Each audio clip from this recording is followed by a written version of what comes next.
শনিবারে বাঁশ কাটা যাবে না, মঙ্গলবারে বাঁশ কাটা যাবে না, রাত্রের বেলা চুন দেওয়া যাবে না, হলুদ দাগ দেওয়া যাবে না। তাহলে কি হবে? সম্পদ নষ্ট হবে, বলে না? এটা শিরক।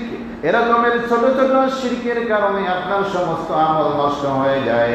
আপনি যদি শিরকের মধ্যে লিপ্ত থাকেন আর বুঝতে পারেন আপনি শরিক করেছেন, আল্লাহ তাআলাকে কষ্ট দিয়েছেন, বুঝতে পারার পরে যদি খালিস দিলে তওবা করেন, আল্লাহ বলেন আস্তাগফিরুল্লাহ, তুমি যদি আমার কাছে মাপ চাও, আল্লাহু গফুরুর রহিম, আমি আল্লাহ ক্ষমাশীল আর দয়ালু, আমি দয়া করে তোমার সকল গুনাহগুলো ক্ষমা করে দিব।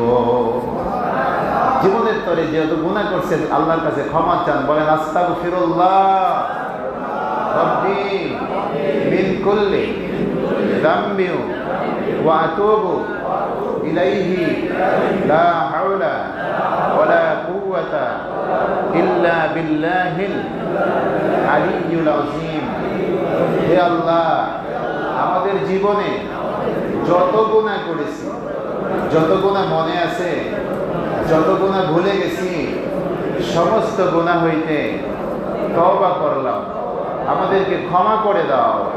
হে আল্লাহ, তোমার নামে জাত পাকে কসম খেয়ে বলতেছি, আমাদের জীবনের শেষ নিঃশ্বাস ত্যাগ করা পর্যন্ত দয়াল নবীজি সত্য তরিকা ভুলব না।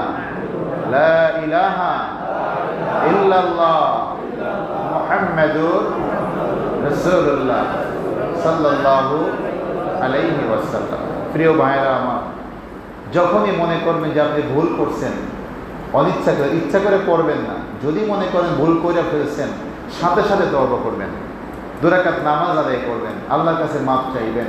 দয়াল নবীজি বলেন, তুমি যেই পরিমাণ গুনাহ করে ফেলেছো তার চেয়ে বেশি নেকির কাজ করো। সুবহানাল্লাহ।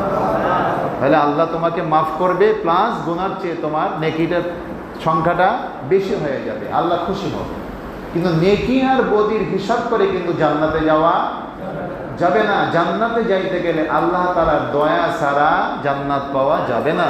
তাই সে আল্লাহ তাআলাকে খুশি করার জন্যই আমাদেরকে চলতে হবে। ভাই, কোরআন এবং হাদিসের যত কথাই বলি, অনেকের হয়তো কষ্ট হয় যারা সুদ খান।